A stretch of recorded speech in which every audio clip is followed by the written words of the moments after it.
Hello everybody and welcome back to the Fanged One's Ark Survival Evolved solo roleplay series. I'm the Fanged One, with you as always. This is Season 3, Episode 41. No announcements. Those of you who watched the last episode know what this is. Those of you who don't know, just a brief explanation. Basically, this is the story of Ark. My character, Fanged, is going to pretty much retell the story of the island, Scorched Earth, and Aberration, and what happened before he got here, all leading up to what is about to come in the next episode. So I will see you guys at the end. Here we go. You ready, Stitchers? Yeah, you're ready, aren't you, bud?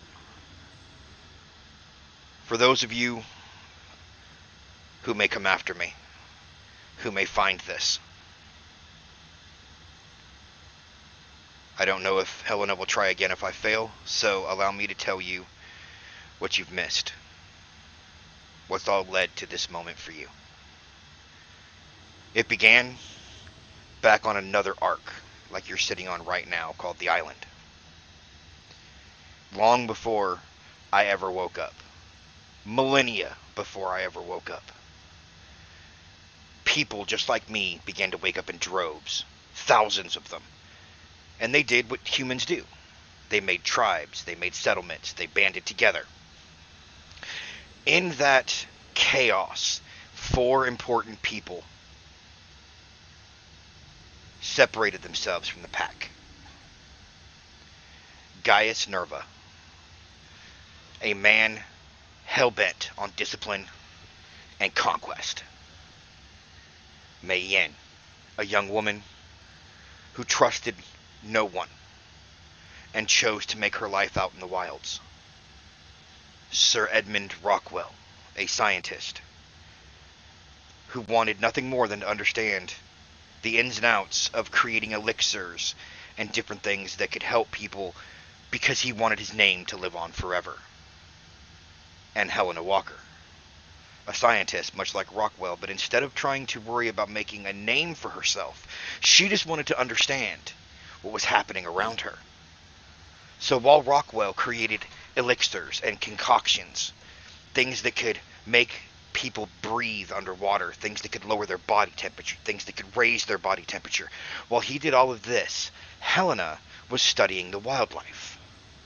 Helena was trying to understand how all these different animals could exist together when they shouldn't. As these two were doing this, Nerva was gathering people to his newly formed new legion. And they began to conquer everyone around them.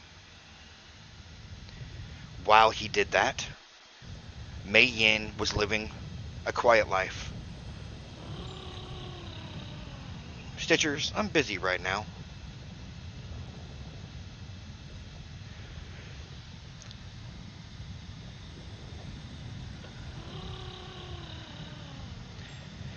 Mei Yin began to offer herself up to the others on the island as a mercenary, even though she hated that title. She hated anybody calling her a mercenary.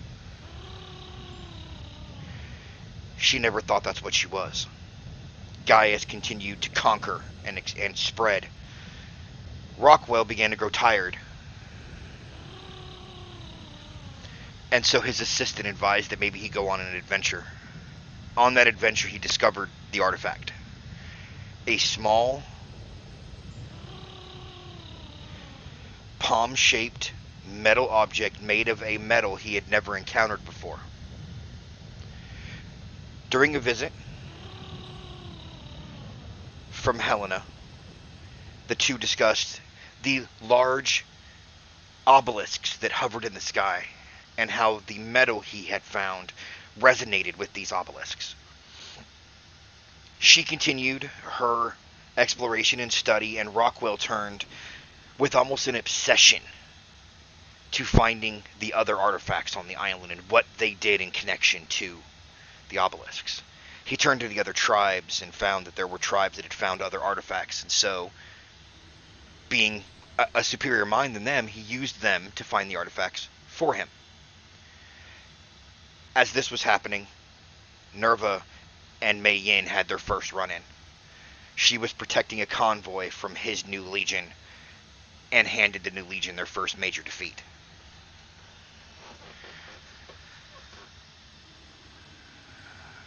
Helena had learned of these artifacts and decided that she wanted to know more herself, so she turned to the only person she could really turn to, Mei Yin. She needed help. She needed someone who could fight because Helena was no fighter.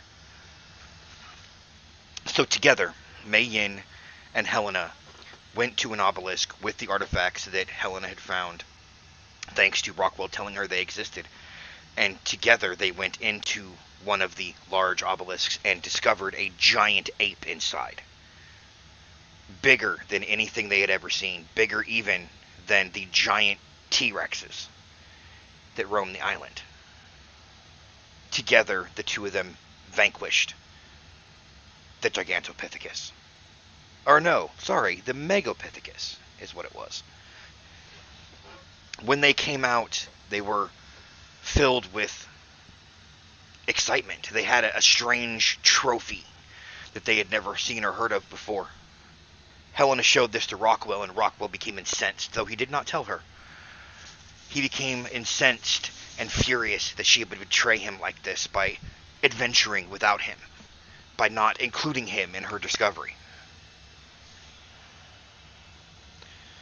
Rockwell met with Nerva at the request of the other tribes, trying to talk peace, but instead they began to plot on their own for the obelisks. Mei Yin and Helena turned their attention to the second obelisk, and inside they discovered a giant spider.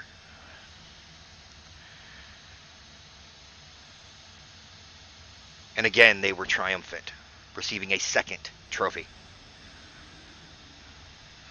Only when they came out, Mei Yin's forces, her beasts, were severely depleted, and Nerva was waiting for them. Nerva and his new legion attacked ferociously, without mercy. Mei Yin only escaped because of her most loyal raptor, which died after getting her to safety. Helena wasn't so lucky. She was captured by Nerva, with no idea that Rockwell was with him. That Rockwell knew she had been taken prisoner and did not attempt to help her. Mei Yin watched her most loyal raptor die, buried him, and vowed vengeance. Vowed that she would be the one to kill Nerva once and for all.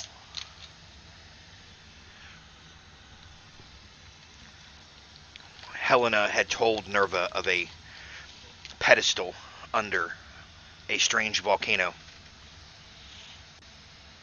that required 3 keys that she realized now were the 3 trophies, that she had gotten from facing the ape and the giant spider. So the third obelisk must hold the 3rd key. So Nerva gathered his new legion and marched to the obelisk, where his new legion faced the 3rd guardian of the island, a giant dragon. Most of his, or a good number of his new legion fell fighting the dragon, but they were successful. They went to the volcano on the island, put the 3 keys in the pedestal, and a door on the side of the mountain opened, leading Helena first, so she would have no idea Rockwell was there. The 3 of them and the new legion went deeper into the volcano, unaware that Mei Yin was following behind. They fought their way through the volcano to another pedestal. This one required no keys, it was just a single button. When they pressed it, they found themselves in a new room, far above the island. The supply crates that had been dropped across the island to help survivors like them had come from this place, this strange control center. But more than that, there were strange, glowing holograms of another world. Continents, beautiful and lush and green with life, that suddenly became barren and destroyed. Screens showing machines creating animals. And finally, another screen showing a machine creating people. Edmund didn't care about any of this. Helena found it fascinating, if slightly terrifying. Gaius was beside himself. How could there be nothing here? No riches, no power to control the island. But Rockwell became obsessed with the metal the place was made out of. He called it Edmundium. In the control room, they were met by a large creature made out of a bunch of smaller machines. They fought it and won.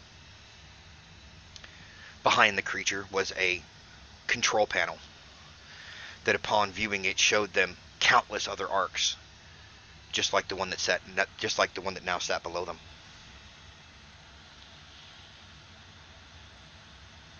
Rockwell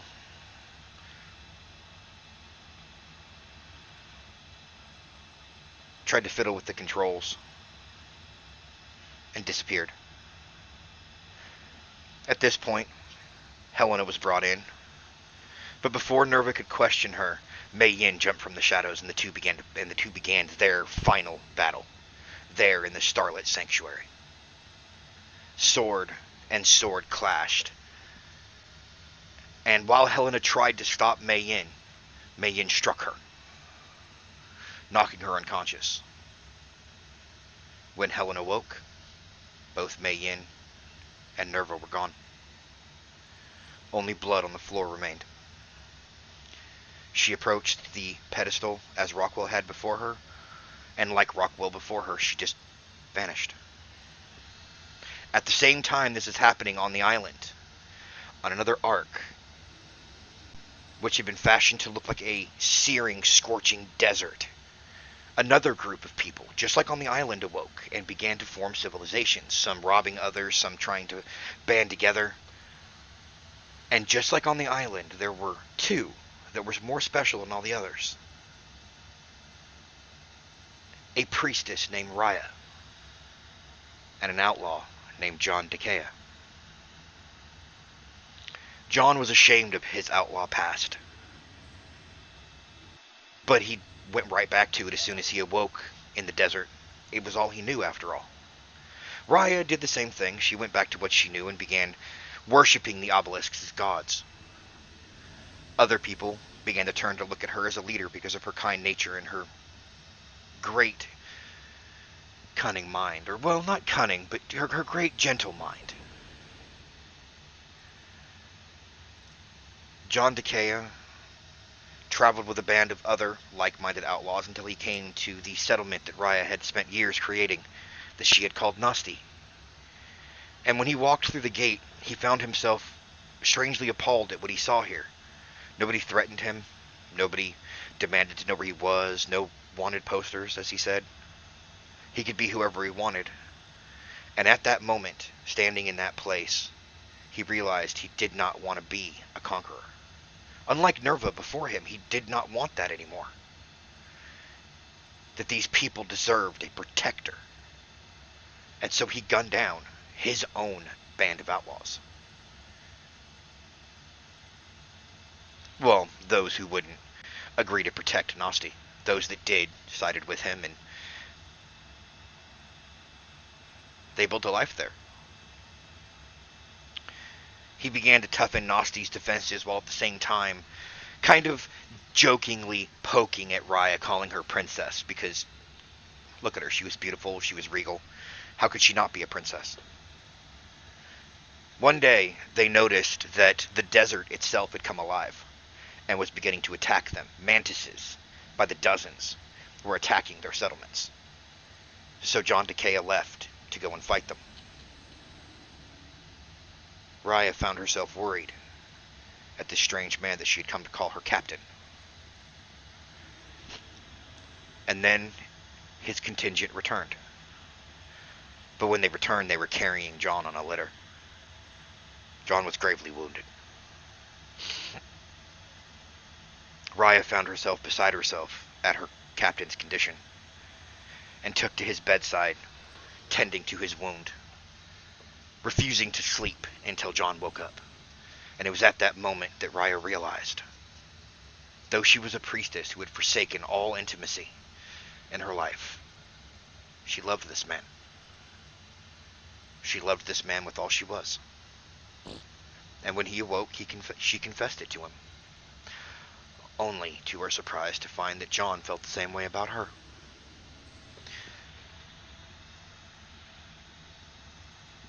That feeling of John's was simply more reinforced when a caravan came to trade, and that caravan took Raya hostage, tried to leave with her, and John opened fire on all of them. One tried to surrender, and John gunned him down in cold blood. Executed him right there in the desert sand for everyone to see. And while he claims that he did it because he wanted to protect Raya, I personally believe it was more that he was offended that someone would have the nerve to touch her. Someone would have the nerve to lay their hands on her in a harmful manner. No one would hurt Raya while he was around. And so the two built their life. There's no telling if it was months later, years later, but one day the obelisks suddenly lit up. The ground underneath their beautiful city they had built, which was now not just a settlement, it was a full, beautiful city, and the ground suddenly opened up under them. People fell screaming into the chasm. John watched as his most trusted lieutenant hung from a ledge and then toppled. He could barely get to Raya on the back of a saber cat. And together, racing rooftop to rooftop, they managed to escape Nosti, but they were the only ones. They had no idea that behind them, out of the hole that the obelisk had created, giant, winged, monstrous dragons were crawling their way out. John and Raya took shelter, trying to survive, while Raya's faith was broken. How could the gods betray her after she had done so much for them, she thought. And then the dragons came for them. They ran to the only hiding place they could think of in a cave, hoping that the dragons would lose interest and leave, but they didn't. They waited. John knew that they couldn't get away, and the most he could do was try to lead them away, to give Raya a chance to get to safety. So he gave her his cat, well, their cat, and left with his sidearm. He would give her the chance to escape, and he would drag a couple of them to hell with him. And so there he walked out of the cave, opening fire, taking down multiple of the winged beasts, but there were simply too many. And Raya watched from the back of the cat as John died. Tears streaming down her face, she screamed in agony at the man she loved lying dead in the sand. And she took the weapon he had taught her to use, and she killed every single one of them. She killed them all. She steadied her hand as he had taught her. She steadied her breathing as he had taught her. And she laid every one of them to waste. There, over his body, she wept and begged him to come back.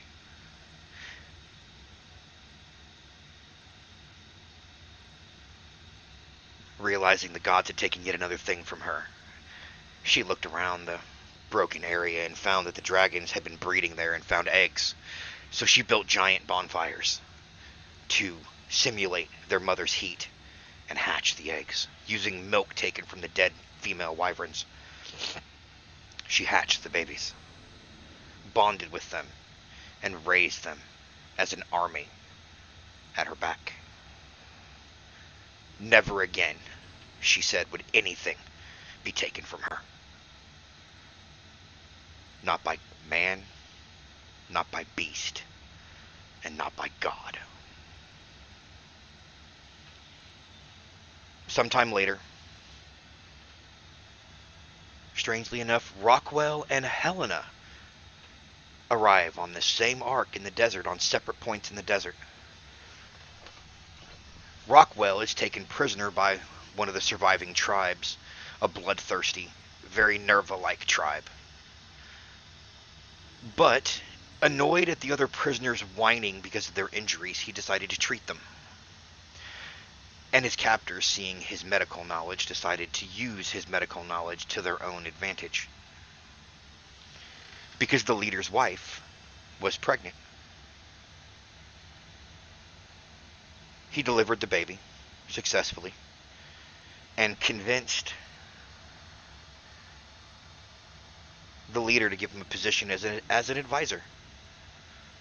Only to find out, of course, that the leader had gathered artifacts here as well. Knowing what he knew from before, he convinced the leader that his great triumph would be sealed if he went to the obelisk and faced the Guardian. So he did.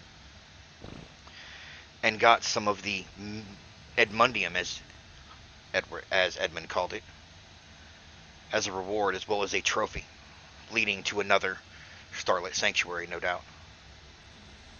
But Rockwell had a problem at that point. He was surrounded by enemies. How did he get it? So Rockwell poisoned all of them. He poisoned their feast and killed every man, woman, and child in that camp, scurrying away into the night with the artifact and the Edmundium. Elsewhere in the desert, when Helena woke up, she tried doing what Helena does.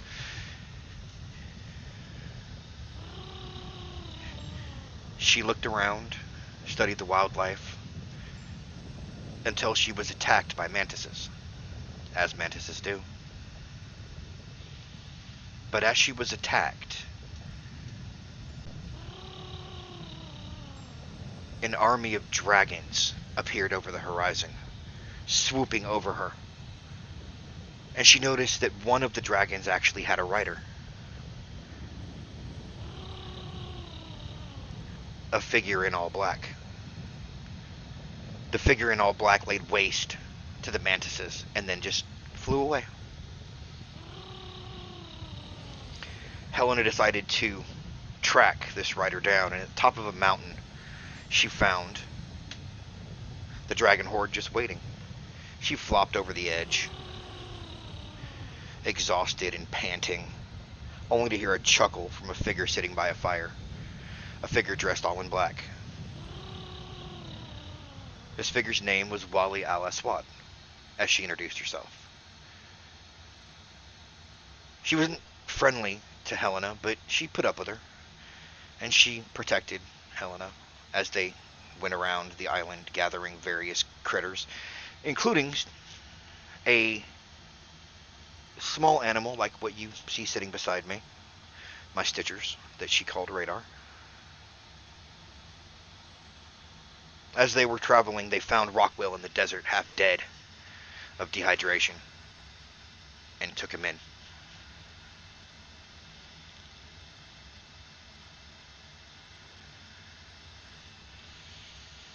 Rockwell didn't trust Wali al-Aswad, and she didn't really trust him either.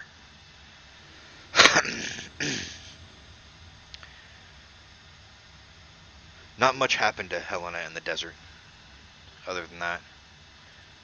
She took them to the point where the door opened, leading to the button, leading to the Starlit Sanctuary. And that's where Helena and Rockwell bade farewell to Wali al-Aswad, only for her to reveal to Raya that her name, or only to reveal to Helena, I apologize, that her name was Raya. That she had been in the desert alone all these years, protecting survivors in John's name. Rockwell and Helena went to the Starlit Sanctuary, where Rockwell, now knowing a bit more about how to use the command center, found another Ark where he discovered a entire cavern filled with what appeared to be molten Edmundium. And unknown to Helena, he chose that destination, and off they went. The two of them arrived in a location that Rockwell did not intend. He knew how to use the control panel, but couldn't control where they landed. He didn't know enough to control where they landed. So the river of molten Edmundium was beyond their reach, and in this place there were new creatures. Creatures that they had never seen before. Bat-like creatures with tentacles, where their faces should be. Wolves with bat ears that could climb zip lines. It was like a nightmare.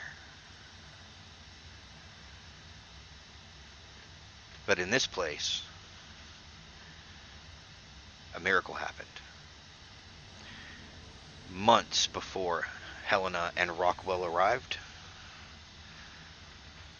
a bright flash lit up the landscape underground. And suddenly, Mei Yin appeared in a flash, her sword embedded in Nerva's chest. She pulled her blade from Nerva's limp body and let him fall to the ground dead, leaving him to rot there. But she had been wounded. A wound on her face required bandaging, so she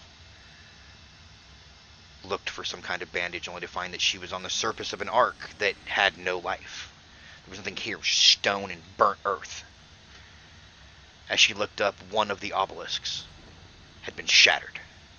It was broken in half at the center. And suddenly, as the sun came up, the entire surface lit up with flame. So she did the only thing she could do. She ran to a tunnel she saw leading underground.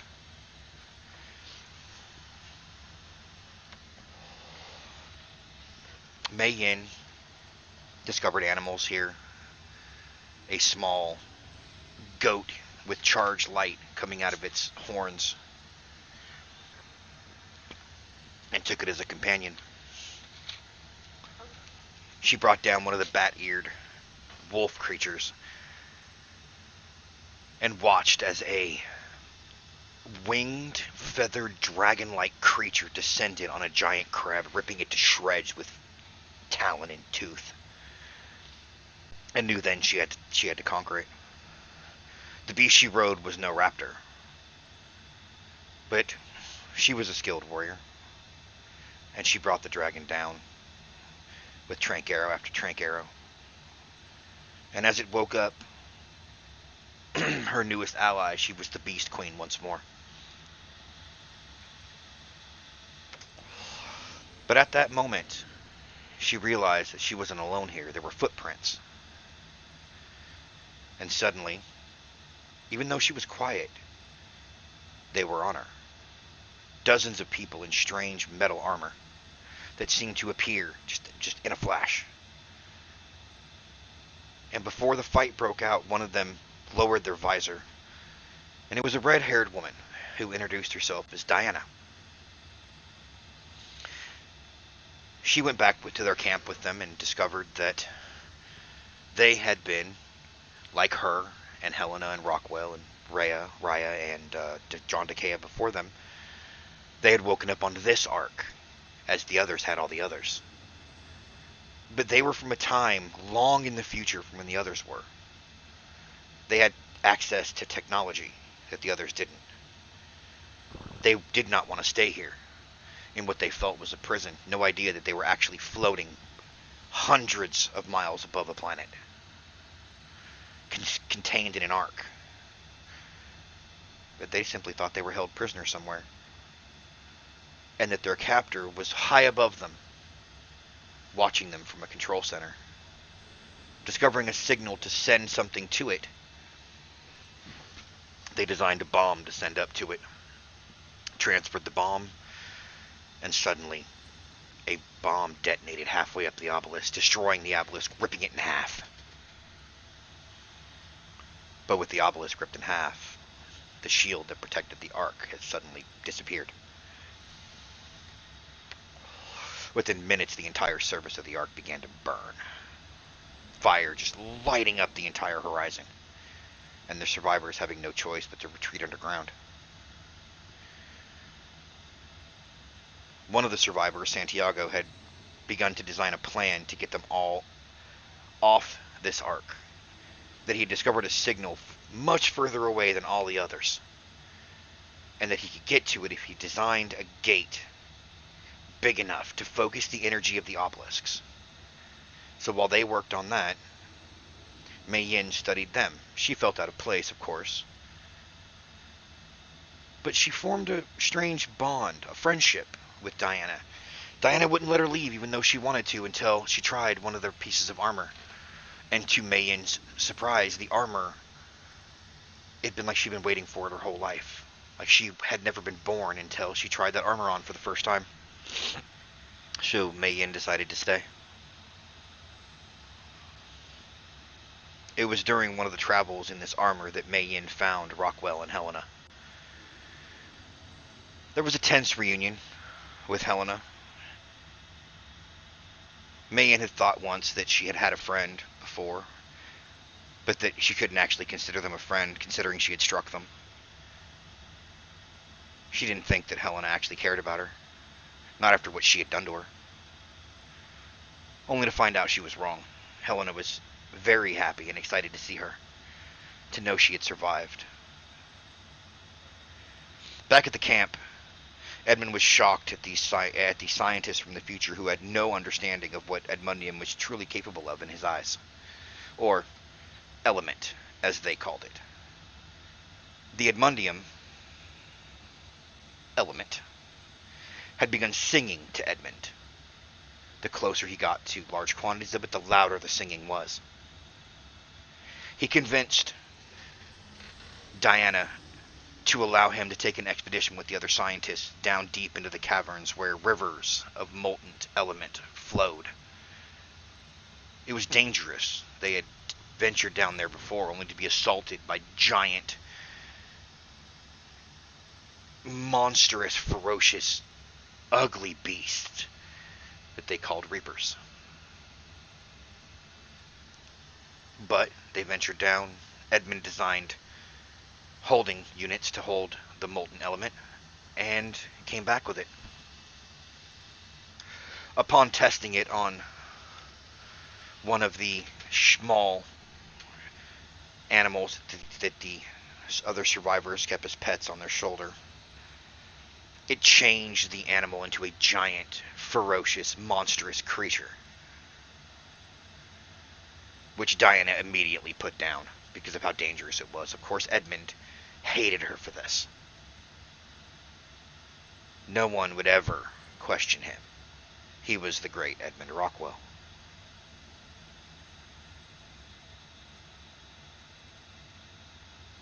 He didn't know, of course, that she was putting it down as much so Mei Yin wouldn't see it. You see, the animal had been the same one that Mei Yin had befriended the first time she got here. The first day she got here. And she knew how much it would hurt Mei Yin. And anything hurting Mei Yin was the last thing that Diana ever wanted. For Diana had fallen in love with her, though she couldn't tell her that. Santiago needed crystallized element in order to make the focusing lens for his great gateway, and it could only be found in one place, deep, deep in the Ark. So Diana led a team down to find it. The team disappeared, not responding to messages from home base, and everyone at home thought them lost. Mei Yin, however, would refuse to accept this. She put the same armor that she wore on the feathered dragon and put a weapon of element on its shoulder, then charged down deep into the Ark to find Diana and her team. Diana and her team had been set upon by an army of reapers. They fought back, but they could never break free. They kept having to lose more and more ground, backing up further and further into an old ruin. And just when all hope seemed lost, Mei Yin appeared like a whirlwind. Her weapon and the weapon on her dragon cutting through the Reapers like butter, one after the other. And there Diana watched in shock as Mei Yin saved her and her entire team. It was at that moment that Diana nearly kissed her, I think. She says that she nearly, and then breaks off her thought. I think she nearly kissed her at that moment. But Mei Yin wouldn't understand, she thought.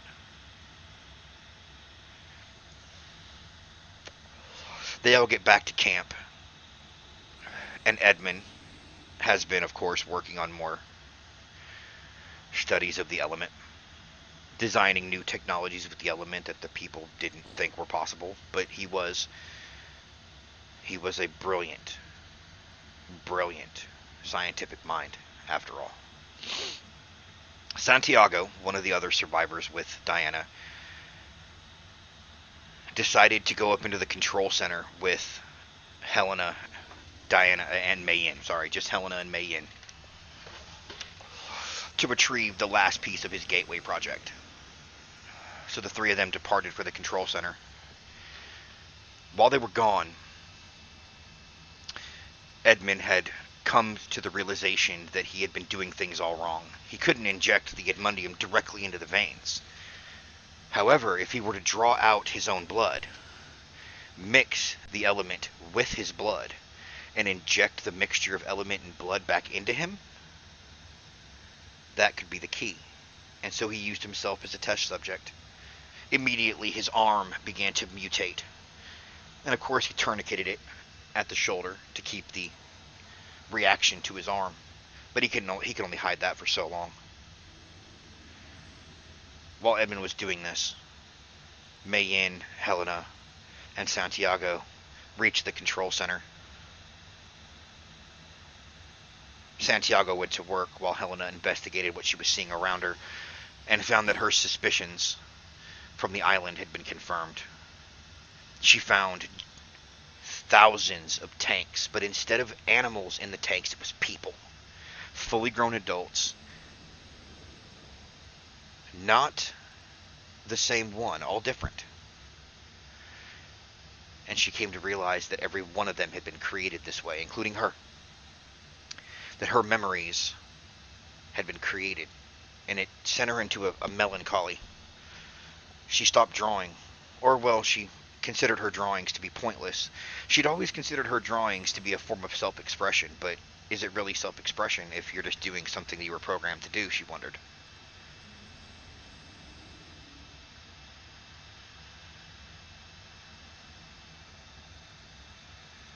Mei Yin was, of course, more disturbed by this than even Helena was. She dropped into a melancholy and refused to speak. And then, as Santiago finished what he was doing to create the gateway, or, well, connect the gateway, I think, suddenly they heard a roar. The system, the Ark itself, had discovered what they were doing and decided to stop them, and it unleashed a torrent of Reapers on them. Mei Yin came out of it just in time to fight the Reapers back with sword and a gun made of element is what it sounded like. And they escaped just by the hair of their nose. Had Helena not caught Santiago at the last second, he would have fallen to his death. But as they stood there, trying to recover some kind of their wits, a distress call from the village came. They raced back to the village, unsure of what was happening, only knowing that in the garbled message they received for help was the name Rockwell. They got there, and Helena found herself taken directly to vomiting when she saw the bodies ripped apart, torn to shreds.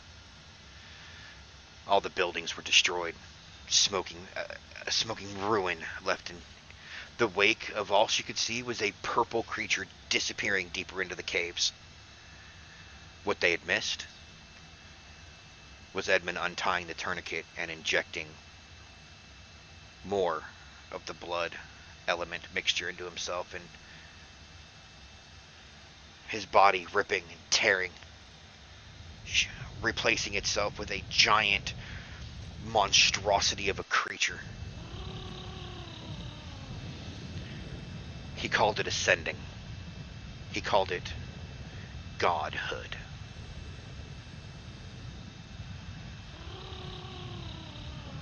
But that's not a god.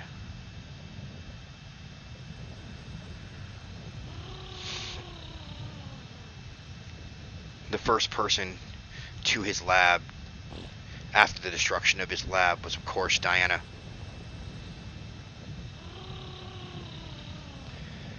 Diana had considered herself kind of a keeper of Rockwell's, someone to help him adjust to the future.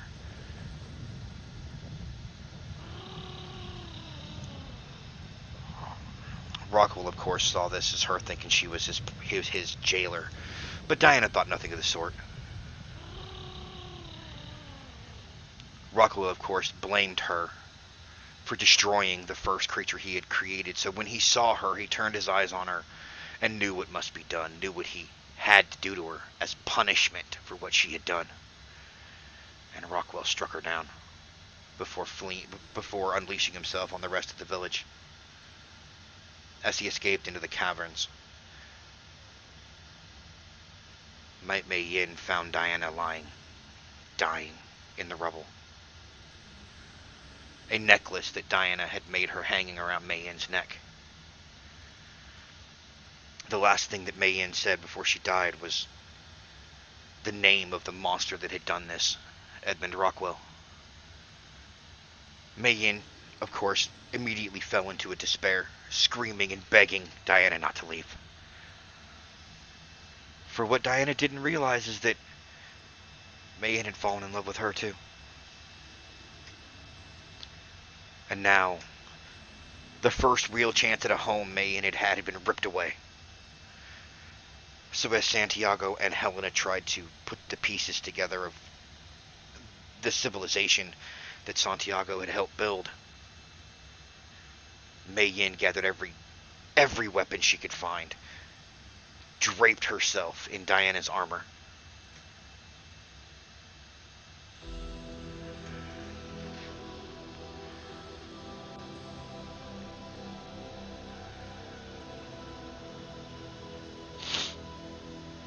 Sorry, it's a little hard for me to get through that.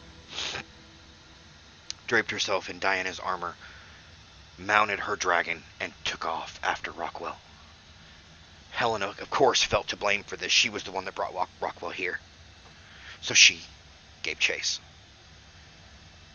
She found Rockwell and Mei Yin in a deep cavern of the Ark, already locked in mortal combat.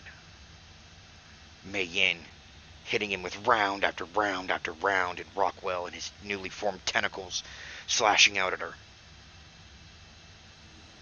I imagine that Helena had never seen Mei Yin for quite who she was until that moment.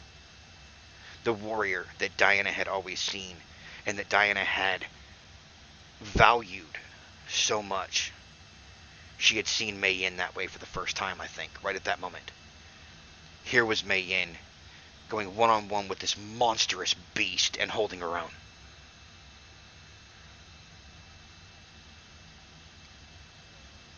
Just before her ammunition ran out, she destroyed the floor under where Rockwell was standing, and he plummeted into the Ark to what Helena assumed was his death.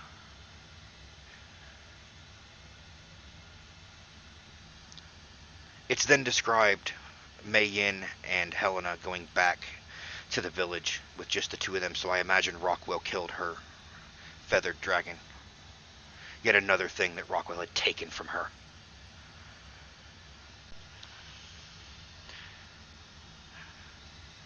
And Helena dictated a note to her friend. Not as the monster he became, but as the man she once knew. The scientist that had given her supplies and a bird with asking nothing in return. He was pompous, he was arrogant, but he was a good man at heart. And she would not remember him as the monster that the element turned him into. The two of them went back, with Helena thinking there's no way the others would let her come with them through the gateway. She'd been the one to bring Rockwell here, after all. But Santiago would hear none of it. And even while Helena argued with him, it was Mei Yin who made her stop, when Mei Yin insisted she come with, saying that she couldn't lose anyone else. That she'd lost enough. Enough had been taken from her. And so Helena gave in, and the three of them went through the gateway back down to the planet, with the other survivors that made it through Rockwell's assault. The story doesn't end there, however. Other notes were found, indicating that students from some kind of college appeared here, where somebody began to speak to them. One of them, thinking it was a dream, jumped off a cliff to her death. I personally regret not leaving a grave there, but I didn't have the supplies with me when I found it. And I doubt I'll find it again, to be honest with you. If you do happen to find it, at the very least, leave some sticks. She shouldn't have died that way. The others, Boris, Trent, Imamu, and Emilia, I believe was her name, they began to gather the artifacts of this particular Ark, not knowing that people had already escaped here, and their way to salvation was already built. But of course, they were from a time that I don't think they would have even known how to use it. One by one they died until only Imamu was left. He took all of his creatures down deep into the Ark, to the pedestal that I know where it is. And together they found themselves in another chamber, I imagine. And they never came out, so Rockwell killed them. And since I've gotten here, I have heard Rockwell speaking to me through the machine that Helena has left me.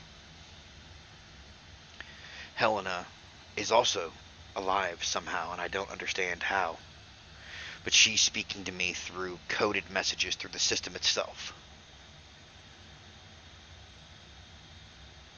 But she doesn't call herself Helena anymore. She says that a name must be who you are.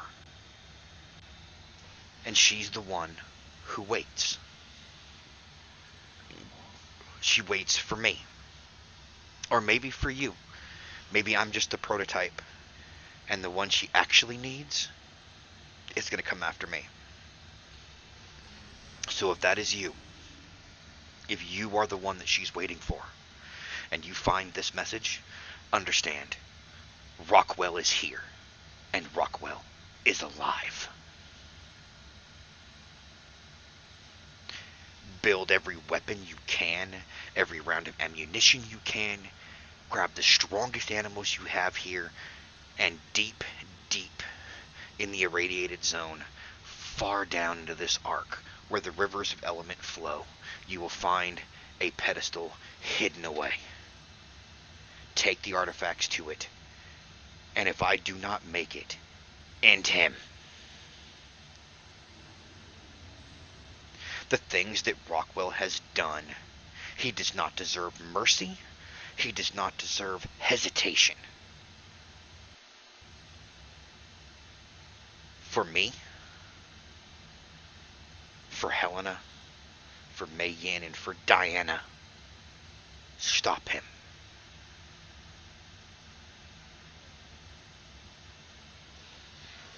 My name is Fanged.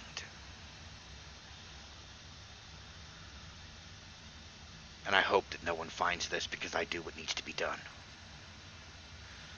But if I don't, know that I'm with you. And know that I believe in you. as Helena believed in me, and obviously believes in you if you're the one.